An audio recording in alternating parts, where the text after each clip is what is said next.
ஹரே கிருஷ்ணா. ஓம் நமோ பகவதே வாசுதேவாய. நாராயணம் நமஸ்கிருத்யம் நரம் சைவ நரோத்தமம் தேவீம் சரஸ்வதீம் வியாசம் ததோ ஜெயம் உதீரயேத். நஷ்டப்ராயேஷு அபத்ரேஷு நித்யம் பாகவத சேவையாம் பகவதி உத்தம ஸ்லோகே பக்தேர் பவதி நைஷ்டகி. முகம் கரோதி வாச்சாலம் பாங்கும் லங்காய தே கிரிம் யத்கிருபா தமகம் வந்தே ஸ்ரீகுரும் தீனதாரிணம் பரமானந்த மாதவம் ஸ்ரீ சைத்தன்ய ஈஸ்வரம்.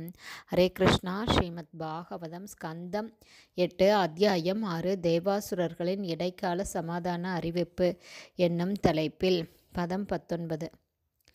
யாததானவ தைத்யேயைஸ் தாவத் சந்தேர் விதீயதாம் காலேன அனுக்ருஹி தைஸ்தைர் யாவத் வோ பவ ஆத்மனக. Word by word meaning. யாத நிறைவேற்றுங்கள் தானவ அசுரர்களுடன், தைத்தேயை மற்றும் அசுரர்களுடன், தாவத் இருக்கும் அளவும், சந்தி இடைக்கால சமாதானம், விதியதாம் நிறைவேற்றுங்கள், காலேன அனுகூலமான காலத்தால், அனுகிரகீதை அனுகிரகங்களை பெறும், தை அவர்களுடன், யாவத் அதுவரை, வா உங்களின், பவ நல்ல திருஷ்டம், ஆத்மன உங்களுடைய. டிரான்ஸ்லேஷன். நீங்கள் செழிப்புடன் இல்லாதிருக்கும் வரை காலத்தின் அனுகூலத்தை பெற்றுள்ள துர்தேவதைகளுடனும் அசுரர்களுடனும் நீங்கள் ஒரு இடைக்கால சமாதானத்தை செய்து கொள்ள வேண்டும். பர்பட் பை ஷில பிரபாத். ஜெய் ஷில பிரபாத். இந்த ஸ்லோகத்திலுள்ள ஒரு சொல்லுக்கு 2 அர்த்தங்கள் உள்ளது. காலேன மற்றும் காவ்யேன. காலேன என்றால் காலத்தால் ஆதரவளிக்கப்படுவது என்றும், காவ்யேன என்றால் சுக்ராச்சாரியரால் ஆதரவளிக்கப்படுவது என்றும் பொருள்படும். ஏனென்றால் சுக்ராச்சாரியார் அசுரர்களின் ஆன்மீக குரு. அசுரர்கள் 2 விதங்களிலும் ஆதரவளிக்கப்பட்டனர். ஆகவே காலம் தங்களுக்கு அனுகூலமாக மாறும் வரை தற்காலிகமாக சமாதான ஒப்பந்தம் செய்து கொள்ள வேண்டும் என்று தேவர்களை பரமபுருஷர் அறிவுறுத்தினார். பதம் 20. அரயோபீஹி சந்தேயா சதி கார்யார்த்த கௌரவே அஹி மூஷி கவத்தேவா ஹி அர்த்தஸ்ய பதவீம் கதை. Word by word meaning.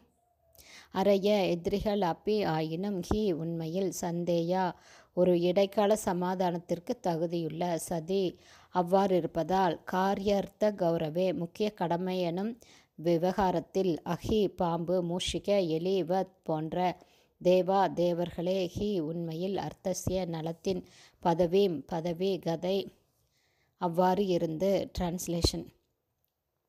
தேவர்களே, ஒருவன் தனது சொந்த நலன்களை நிறைவேற்றிக் கொள்வது மிகவும் முக்கியம் என்பதால் அவன் தனது எதிரிகளுடன் கூட தற்காலிகமாக சமாதானத்தை செய்து கொள்ளலாம். ஒருவர் தனது சொந்த நலனுக்காக எலியுடன் அகப்பட்ட பாம்பின் நியாயத்திற்கேற்ப நடந்து கொள்ள வேண்டும். பர்பட் பை ஷில பிரபாத். ஷில பிரபாத். ஒரு பாம்பும் ஒரு எலியும் ஒரு முறை ஒரு கூடைக்குள் அகப்பட்டு கொண்டது. இப்போது எலி பாம்புக்கு உணவாக இருப்பதால் பாம்புக்கு இது ஒரு நல்ல சந்தர்ப்பம். ஆனாலும் அவை இரண்டுமே கூடைக்குள் அகப்பட்டு கொண்டு விட்டதால் பாம்பு எலியை தின்று விடுவது என்றாலும் பாம்பால் கூடைக்குள்ளிருந்து வெளியேற முடியாது. ஆகவே எலியுடன் இடைக்கால சமாதானத்தை செய்து கொள்வது நல்லது என்று நினைத்த பாம்பு கூடையில் ஒரு துவாரத்தை செய்யும்படி எலியை கேட்டுக்கொண்டது. இதனால் அவை இரண்டுமே கூடையிலிருந்து வெளியேறிவிட முடியும். எலி துவாரத்தை செய்ததும் பாம்பு அதை விழுங்கிவிட்டு துவாரத்தின் வழியாக கூடையிலிருந்து தப்பிவிட வேண்டும் என்பதுவே பாம்பின் நோக்கம். இதுவே எலியுடன் அகப்பட்ட பாம்பின் நியாயம் என்று அழைக்கப்படுகிறது. ஹரே கிருஷ்ணா. ஸ்ரீமத் பாகவதம் ஸ்கந்தம் 8 அத்தியாயம் 6 தேவாசுரர்களின் இடைக்கால சமாதான அறிவிப்பு என்னும் தலைப்பில் பதங்கள் 19-20 ஸ்ரீல பக்திவேதாந்த சுவாமி பிரபுபாதாவின் விளக்க உரை இத்துடன் நிறைவடைந்தது. ஹரே கிருஷ்ணா. ஸ்ரீல குருதேவ்க்கு ஜெய். பிரபுபாதுக்கு ஜெய்.